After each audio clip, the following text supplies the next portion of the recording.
La tormenta, ¿verdad? Capítulo 16 del Evangelio según San Juan nos describe, mis amados hermanos, cómo Jesús mismo pasó por esos momentos de dificultad. Él sabía que le iba a venir dificultad a su vida. Él sabía que en un momento dado iba a tener pruebas, iba a tener dificultades, pero también tenía la confianza que en medio de esa tormenta, en medio de esa dificultad, no estaba solo, sino que el Padre estaba con él. Y esa misma enseñanza que él vivió, no solamente la dio, sino que también él la estaba viviendo, nos está en esta hora enseñando a nosotros.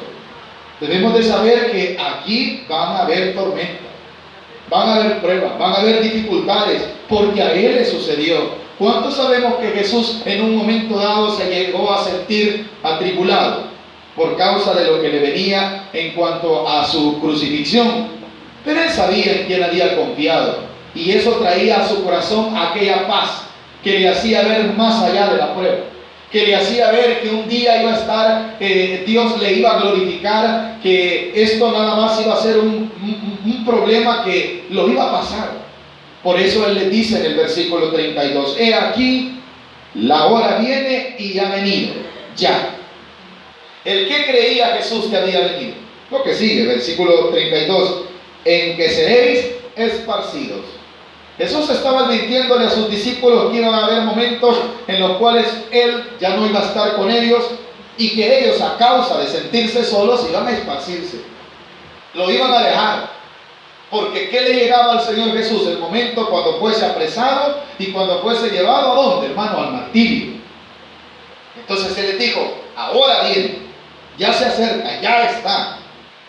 ¿Qué más dice el versículo 32? Seréis esparcidos cada uno por su lado. ¿Y qué dice? Y me dejaréis. ¿Por qué cree usted que Jesús le está diciendo que lo van a dejar? Porque lo que le viene no es fácil a él. Porque la tribulación que Jesús va a pasar por causa de nosotros, ¿verdad? Él no debía nada. Él no era que él le perseguía algún cargo de conciencia y decía, ya me va a tocar el castigo. No. Lo que él iba a sufrir era por amor a usted y a mí. Ese momento turbante en el Señor, hermano, Él sabía que los discípulos se iban a esparcir y se iban a ir, mas sin embargo Él les estaba garantizando algo. Vea lo que sigue, versículo 32, cada uno por su lado y me dejaréis solo, mas no estoy solo. Amén, hermano. ¿Eso qué es? Eso es paz. Pero ¿en qué momento el Señor está diciendo eso? En un momento ante su angustia. Quiere decir que iba a venir la tormenta para él, como lo va a venir para usted y para mí. Y no es que estemos nosotros, muchas iglesias que no les gusta hablar acerca del quebrantamiento, acerca de la prueba, porque creen que eso es una maldición y hasta se equivocan y cometen herejías, como decir, Señor, te ordeno. ¿Cómo le vamos a ordenar nosotros al Señor, mi amado hermano? Eso es una herejía, eso es algo incorrecto. A nosotros nos toca aceptar la voluntad de Dios. Y saber que en ese momento de tribulación no estamos solos, como Jesús lo dijo. Jesús sabía que le iba a venir ese momento, pero Él declaró que estaba el Padre con Él, aunque los discípulos lo iban a dejar. Entonces, hermano, ¿qué estaba hablando Jesús? Que hay paz en medio de la tormenta. ¿Y cuál es la paz? La paz que solo puede producir nuestro Dios. Él lo dijo en el Evangelio según San Juan, mismo en el capítulo 14, en el versículo 27, dice así, la paz os dejo, mi paz os doy, yo no os la doy como el mundo la da, no se turbe vuestro corazón, ni tengan miedo. Porque está hablando acerca de turbar y está hablando siempre de miedo, pero a la misma vez estaba incluyendo una palabra, hermano, que todo mundo necesita, la paz. ¿Qué es en sí la paz? Es el estado emocional de una persona en el cual, hermano, la tranquilidad y aquella, hermano, sobriedad está en su corazón. Que no hay ningún tipo de angustia, no tal vez no angustia, sino, hermano, aquello que pueda turbar su corazón, que lo hace, hermano, tener momentos dificultosos, pero la paz de Dios, aún en esos momentos dificultosos, todavía está en su corazón. Cuando Jesús hablaba en el capítulo 14 acerca de la paz, estaba hablando de que el Señor se iba a ir y que no los iba a dejar solos, solo, sino que iba a enviar al Consolador. El Consolador era el Espíritu Santo que Dios iba a enviar sobre cada uno de los creyentes. Y eso iba a traerles a qué? La paz. Y no la paz como el mundo se la da. Porque ustedes saben, ¿verdad? Que, bueno, nuestro país pasó por un conflicto armado, una guerra social, en la cual hubieron acuerdos, ¿verdad? De ambos bandos firmaron la paz, pero ¿tenemos paz social en nuestro país? No. ¿Por qué? Porque la paz que el hombre da no se puede comparar a la paz de Dios. Porque el hombre es mentiroso, pero Dios es fiel. Entonces, en medio de esta tribulación social, puede haber paz, sí, pero solamente en los corazones del creyente. Continuemos, versículo 32, ahí estamos, ¿verdad? Mas no estoy solo, porque el Padre está para... ¿En qué momento Jesús dice que no va a estar solo? Cuando los discípulos se vayan y cuando Él sea condenado a crucifixión. Mas no estoy solo. ¿Quiere decir que el Señor Jesús tenía paz o no? ¿En medio de qué? En medio de la tormenta. Si eso no solamente es una alabanza, es una realidad en la vida del creyente. Y después dice lo siguiente, 33. Estas cosas os he hablado para que en mí tengáis paz. ¿Qué cosas les estaba hablando Jesús? Les estaba hablando de que los iba a dejar, los iban a dejar. Pero se las hablaba ¿para qué? Para que tuvieran la confianza como Él la tuvo en el Padre, así también ellos tenían que confiar en Él. Por eso dice, estas cosas os he hablado para que en mí tengáis paz. ¿Por qué razón les dice en mí? Por lo siguiente, en el mundo tendréis aflicción. El Señor les está diciendo una realidad. En el mundo, mientras vivan, van a ver, ¿qué les dice? Aflicciones. O sea que las pruebas no nos deben de, en ningún momento, como dice el apóstol Pedro en su carta, ¿verdad? Nosotros no tenemos que admirarnos porque vengan pruebas a nuestra vida. Si Él mismo habló de que en el mundo no vamos a encontrar paz. En el mundo no vamos a encontrar consuelo. En el mundo no vamos a encontrar la tranquilidad, hermano, que necesita. Pero la paz, el aspecto más importante de la paz, ¿sabe cuál es, hermano? Es saber de que Dios está con nosotros. Quiere decir que ha habido una reconciliación, que Dios está conmigo y que yo al momento en que necesite, Él está dispuesto a ayudarme. Esas son las cosas, hermanos, que nosotros los creyentes debemos de saber en medio de tanta prueba, en medio de tanta dificultad. Mi hermano, mire, como que si yo no fuera cristiano, viera qué azotes me vienen. Jesús lo dijo. En el mundo tendréis aflicción.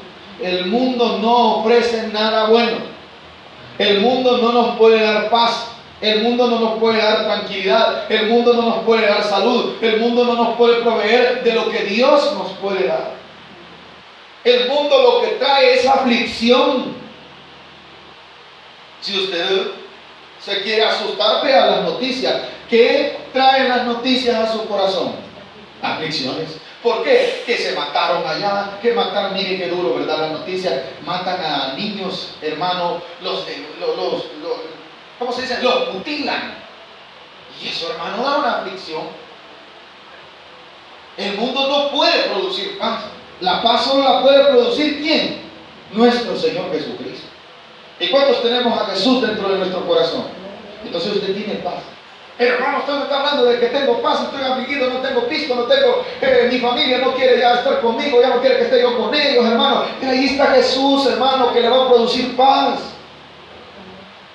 Tanto mismo que en el capítulo siguiente, Jesús ora por sus discípulos, mostrando el deseo de Jesús para con los suyos es interceder por ellos. Vean conmigo, capítulo 17, versículo 1.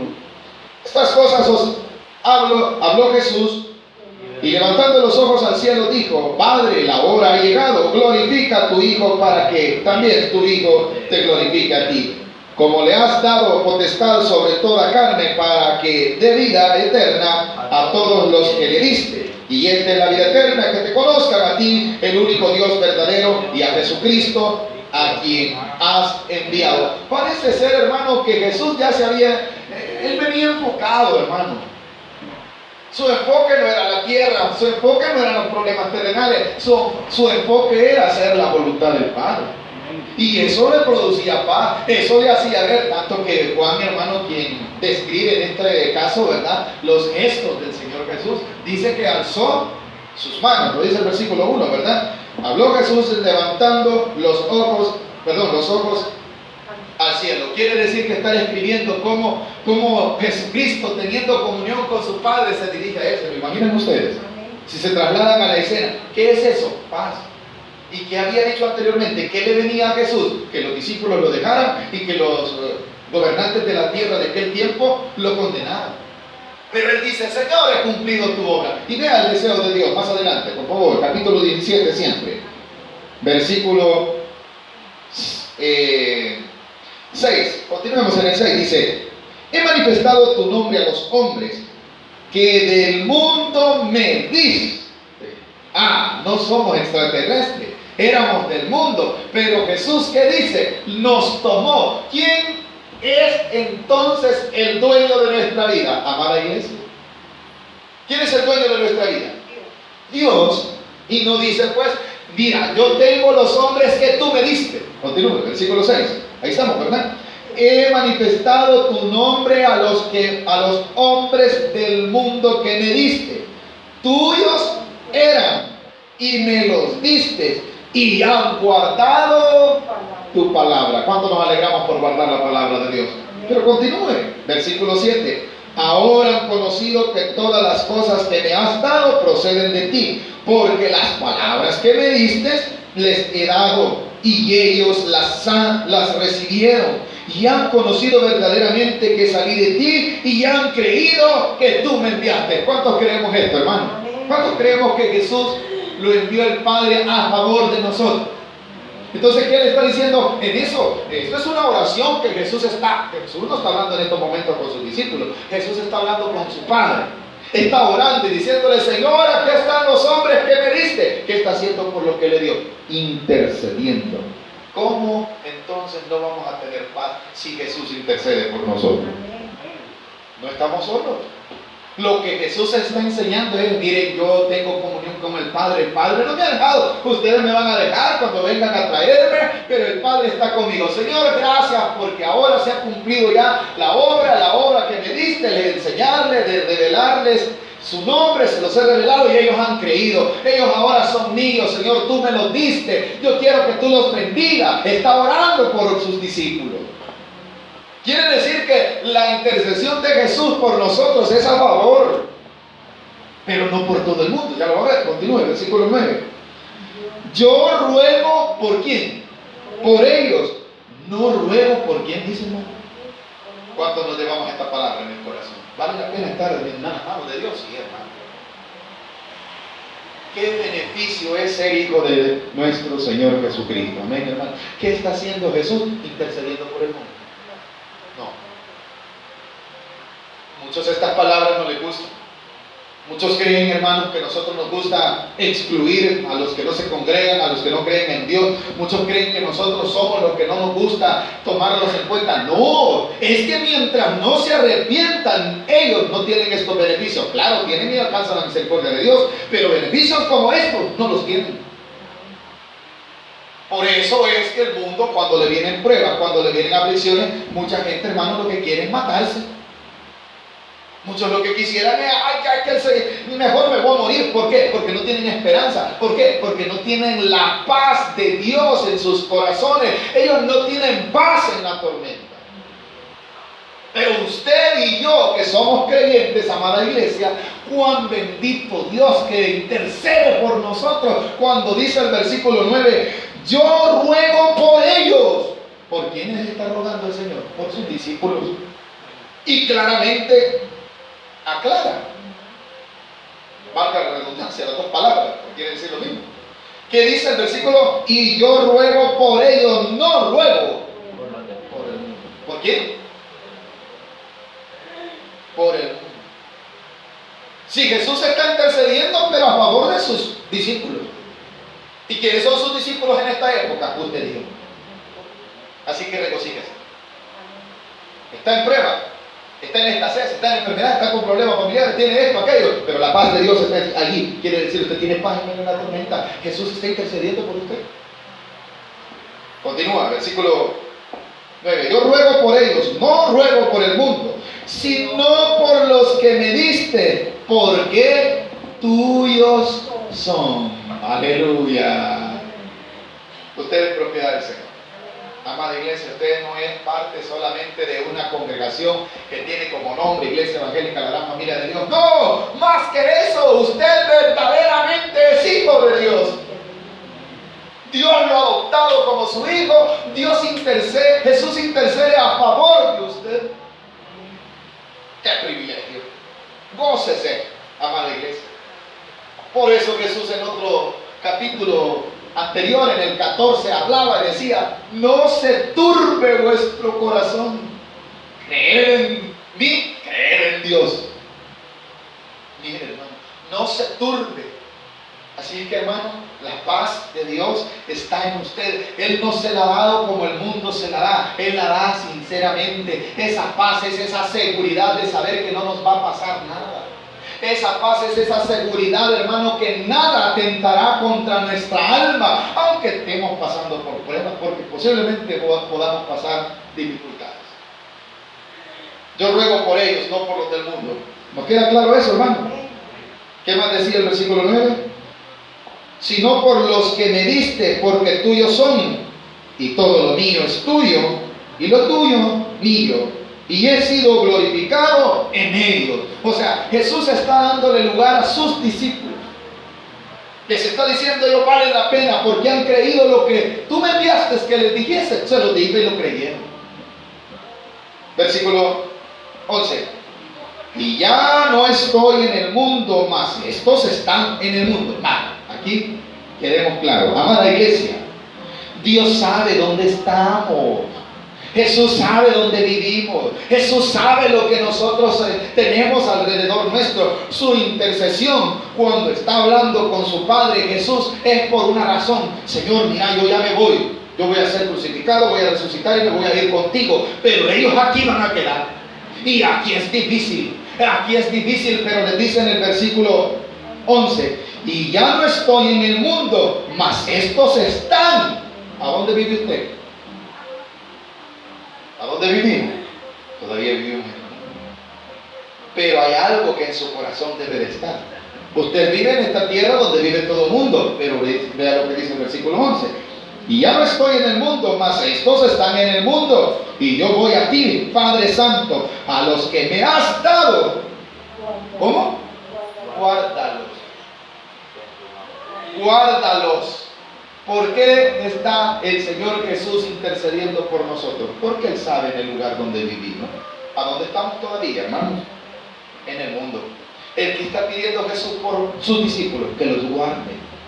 ¿Que los guarde de qué? De la contaminación mundana, del pecado, de lo que produce, hermano, aquellas cosas que traen la ira de Dios. De eso Jesús le está diciendo a su Padre: Dios, guárdalos porque yo ya me voy contigo. Así le dice, ¿verdad? Pero ellos aquí se quedan. Pero ¿sabes qué? Guárdalos porque ya no son del mundo. Ahí están, pero guárdalos. ¿Qué más dice el versículo 11? A los que me has dado, guárdalos en tu nombre, para que sean uno, así como nosotros. Cuán hermoso es que la familia de Dios sea unida. Seamos uno. Un solo Dios es nuestro Padre eterno. Un solo Salvador, nuestro Señor Jesucristo. Un solo Consolador, el Espíritu Santo, lo dice la carta del apóstol Pablo a los Efesios. No debe de haber división en la iglesia. Debemos de ser unidos en el amor de Dios. Versículo 12. Cuando estaba con ellos en el mundo, yo los guardaba en tu nombre. A los que me diste yo los guardé, y ninguno de ellos se perdió, sino el hijo de perdición, para que la escritura se cumpliese. Cuando Jesús está hablando estas cosas, se refiere, hermano, a que todos los que el Señor le dio, Él los guardó. Él estaba con ellos, los guardaba. ¿Sabe que mientras los discípulos vivían con Jesús, nada les pasaba? ¿Cuántos sabemos esto? Fueron a una barca en medio de la mar, se levantó una tormenta y Jesús no dejó que la tormenta quebrara la barca, sino que ¿qué hizo, hermano?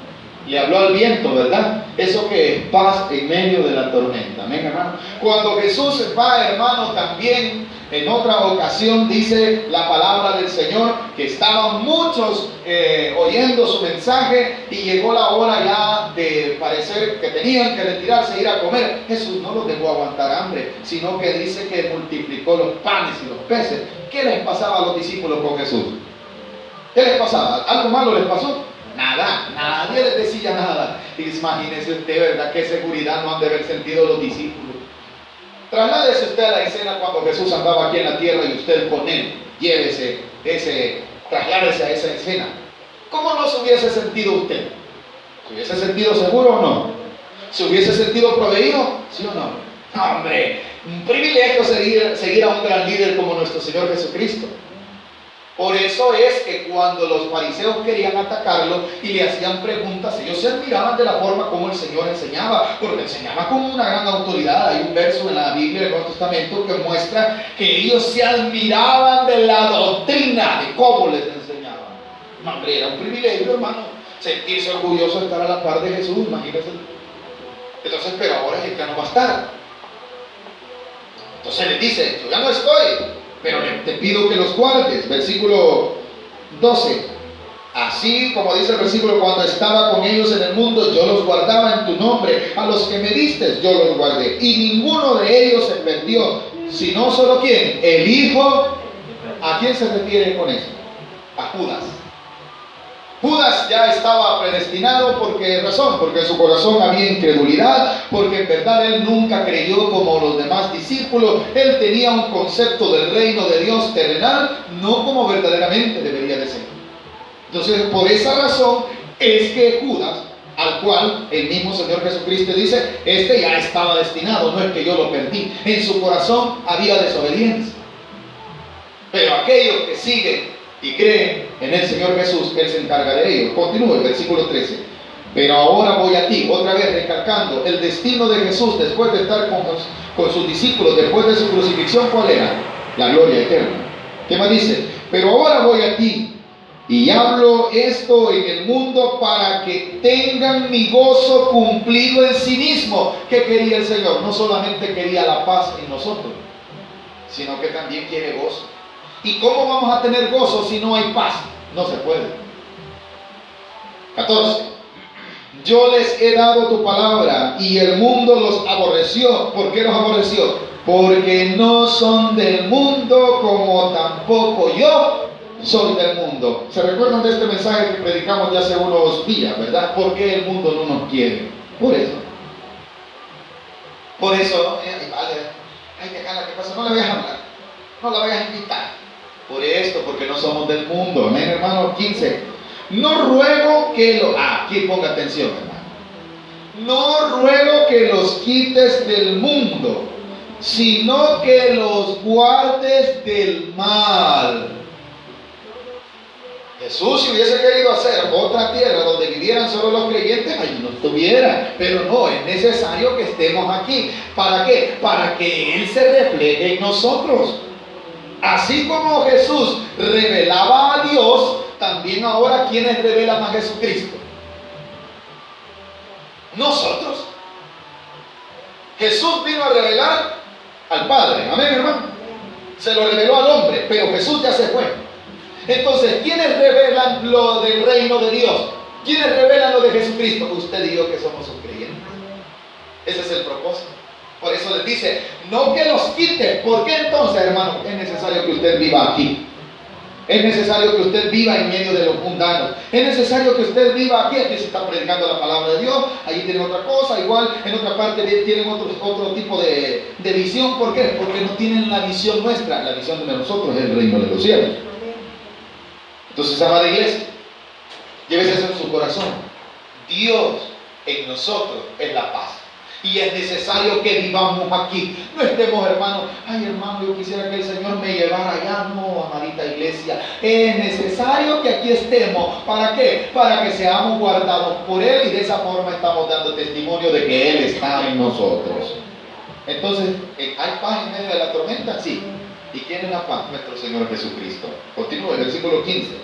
No ruego que los quites del mundo, sino que los guardes del mal. Lo que hablábamos anteriormente, ¿verdad? Lo que Dios quiere es que no nos contaminemos de lo que el mundo tiene. Ese pecado, esa perversidad, eso, hermano, que está consumiendo la sociedad de estos tiempos y está llevando al mundo a una convulsión social grande y terrible aquí y en todo el mundo. Porque no crean que solo aquí está peligroso. Aquí, en la China, en el Medio Oriente, en Estados Unidos, en todas partes hay problemas. No sé si ustedes han oído las noticias de los Estados Unidos, ¿verdad? Que cualquier loco agarra un fusil y agarra a tirotear, hermanos, en las escuelas, hasta en las iglesias. ¿Cuántos hemos oído esa noticia? ¿Qué es eso? Eso es tormenta. ¿Y quién la produce? El mundo. Nosotros no quisiéramos vivir aquí, como Dios ponía en el corazón de nuestra hermana, ¿verdad? No quisiéramos ver la muerte, no quisiéramos ver los problemas, no quisiéramos ver las tempestades, pero amar a la iglesia. Así Dios lo estableció. Solo dése cuenta que usted no está solo. Entonces, que la paz de Dios no le sea robada por nada. En medio de esa tormenta, ahí está la paz de Dios, sabiendo que hay algo mejor, un futuro que nos espera glorioso, pero eso es en la presencia de nuestro Dios. Vayamos avanzando. 16. Otra vez. No son del mundo. Habla del mundo en dos sentidos. Estamos en el mundo, hermanos, para vivir, pero no van a vivir como Él. Habla del mundo, pero no somos del mundo. Cuando dice no somos del mundo, no somos de este sistema mundano. Ya no participamos de lo que ellos hacen. Ya nos da vergüenza. ¿A cuánto nos da vergüenza robar? ¿A cuánto nos da vergüenza fornicar, adulterar y algún otro tipo de pecado? ¿A qué nos da vergüenza? ¿Por qué razón? Porque ya no somos del mundo. Bendito Dios si nos da vergüenza. ¿Eso qué significa? Ya no somos del mundo. Entonces, ¿para qué nos va a quitar Dios de aquí? No, aquí estén. ¿Para qué? Para que den testimonio que Dios está en ellos, para que la paz de Dios se refleje en los demás. Versículo 17, santifícalos en tu verdad. Esto es lindo. Usted y yo estamos santificados, no solamente hemos sido escogidos para algo, sino que la santidad de Dios está en nosotros por medio de Jesucristo. ¿Y a dónde y cómo, hermano? Santifícalos en tu verdad, tu palabra. ¿Qué está haciendo usted en esta mañana, amada iglesia? Santificándose. ¿Y por medio de qué? De la verdad. ¿Y cuál es la verdad? La palabra de Dios que está ahí en su corazón y que está en este momento usted estudiando. 18.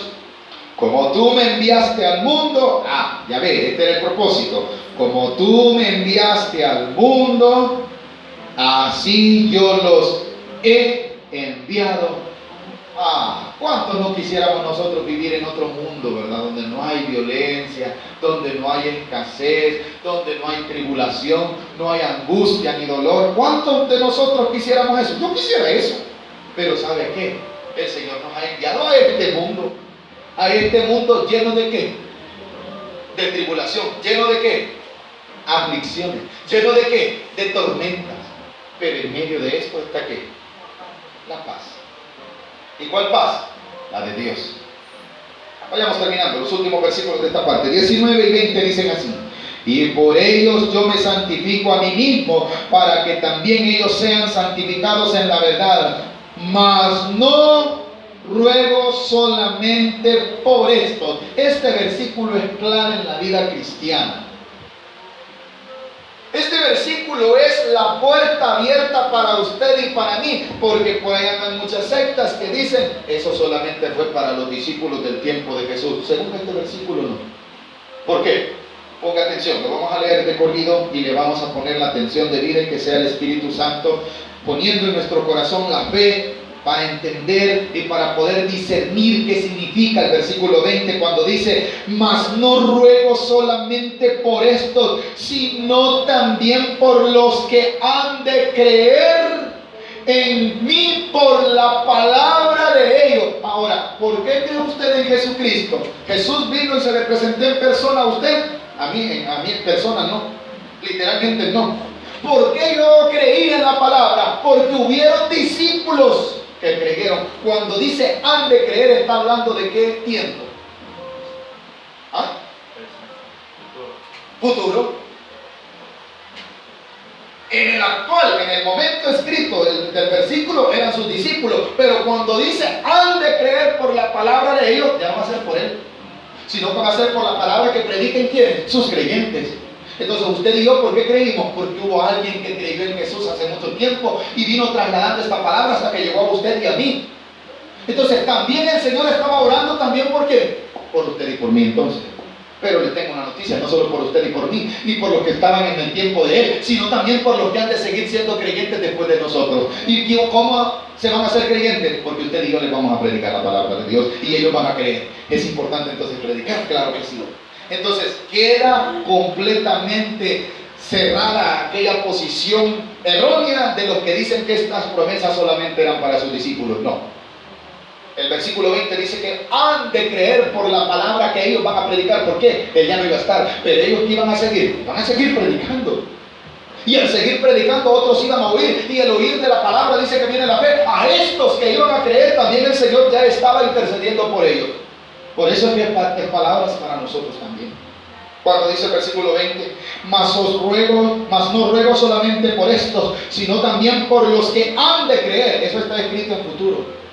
Por los que han de creer en mí por la palabra de ellos. 21.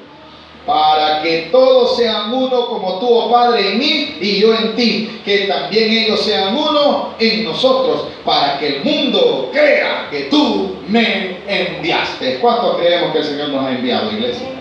Entonces, amada iglesia, también la oración y la intercesión a favor de Jesús a favor de nosotros, es actual, es para nosotros también. Amén. Con esto voy a terminar. En el libro de Hechos se describe un hombre que verdaderamente estaba lleno del Espíritu Santo y que tenía paz en medio de la tormenta. Yo quiero que lo busque, el capítulo 7, por favor. Vamos a ver si tenemos el tiempo de desarrollarlo. En el capítulo 7 de Hechos encontramos, hermanos, el primero de los considerados mártires de la iglesia. Capítulo 7 de Hechos, adelante del Evangelio según San Juan, va a encontrar Hechos. Ahí nomás.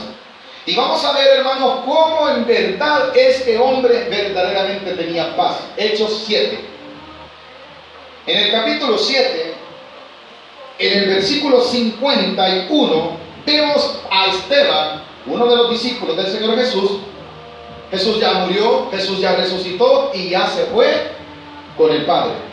Pero hay algo, él tenía en su corazón el predicar la palabra de Dios. Y dice así, versículo 51 dice duros de servirse, incrédulos e incircuncisos de corazón y de oídos, vosotros resistís siempre al Espíritu Santo como vuestros padres, así también vosotros, al cual de los profetas no persiguieron vuestros padres, y mataron a los que anunciaron de antemano la venida del justo, de quien vosotros ahora habéis sido entregadores y matadores.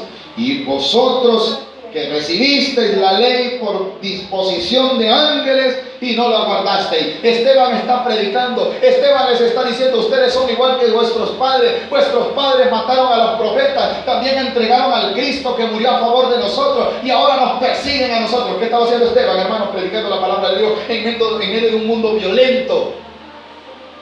Y dice, versículo 54, oyendo estas cosas, se enfurecían en su corazón y crujían los dientes contra él. Pero Esteban, lleno del Espíritu Santo, puesto los ojos en los cielos, vio la gloria de Dios y a Jesús que estaba en la diestra de Dios, y dijo, he aquí, veo los cielos abiertos y al Hijo del Hombre que está en la diestra de Dios. Entonces ellos, dando grandes voces, se taparon los oídos y arremetieron a una contra él, y echándole fuera de la ciudad, le apedrearon. Y los testigos pusieron sus ropas a los pies de un joven que se llamaba Saulo. 59. Y apedreaban a Esteban mientras él invocaba y decía, Jesús, recibe mi espíritu. ¿Qué quiere decir eso? Que había paz en medio de la tormenta. ¿Lo estaban cómo? Apedreando. Lo estaban apedreando. Venga. ¿Y qué tenía? Se afligió Esteban. ¿Qué dijo? Veo los cielos abiertos. ¿En medio de qué, hermano? ¿En medio de qué? De piedras. ¿O no? ¿Y qué estaba haciendo? Predicando. Estaba predicando, ¿verdad, iglesia? ¿Y qué hacía la gente? Se tapaban los oídos. ¿Qué hace la gente? Se tapa los oídos. Para que usted los invita. A ver, ¿cuándo vamos a la iglesia? Uy, no, ahí no. ¿A cuánto nos han dicho así? Se tapan los oídos. Vivimos en un mundo violento desde tiempos antiguos. Esteban está predicando, les está diciendo: ustedes son duros de corazón. Mataron a los profetas, entregaron a Jesús, ahora nos persiguen a nosotros. Y dice que ellos se enfurecían. Así dice el versículo que acabamos de leer en el 54, ¿verdad? Oyendo estas cosas que dice iglesia, se enfurecía. La palabra enfurecer, que es enojarse. Dice que hasta crujían los dientes, ¿o no? Y crujían, se enfurecían en sus corazones y crujían los dientes contra él. Pero Esteban, ¿cómo estaba, hermano? Lleno del Espíritu Santo. ¿Tenía paz Esteban en medio de eso, sí o no, hermano? ¿Y qué le producía la paz? El Espíritu Santo. ¿Cuándo tenemos el Espíritu Santo, hermano? Y no solamente se enojaban contra él, le mostraban su enojo. ¿En qué forma? Versículo 55. Pero Esteban, lleno del Espíritu Santo, puesto los ojos en los cielos, vio la gloria de Dios y a Jesús que estaba a la diestra de Dios, y dijo: aquí veo los cielos abiertos y al Hijo del Hombre que está a la diestra de Dios. Entonces ellos, dando grandes voces, se taparon los oídos y arremetieron a una contra él. Cuando dice arremetieron, ¿qué quiere decir? Lo agarraron. Le agarraron con él y se lo llevaron fuera de la ciudad. ¿Para qué, hermano? Para que ya no les predicase. Pero no les bastó solamente sacarlo, sino que dice el versículo 58: y echándole fuera de la ciudad, le apedrearon. Y los testigos pusieron sus ropas a los pies de un joven que se llamaba Saulo. Este mismo es el mismo el apóstol Pablo, que no era convertido. Él era partícipe de esto. Esa es la obra que ellos hacen, amados hermanos. Versículo 59. Y apedreaban a Esteban mientras él invocaba y decía: Señor Jesús, recibe mi espíritu. ¿Qué es eso? Paz, ¿o no? Usted dirá que estoy loco. ¿A cuántos de nosotros nos han apedreado? No, hombre. Nosotros solo nos dicen cosas y nos enojamos. A estos los apedreaban. ¿Y cómo estaban ellos, hermano? Paz en medio de la tormenta. Hemos aprendido algo esta mañana. Y no solamente lo apedrearon, lastimosamente murió.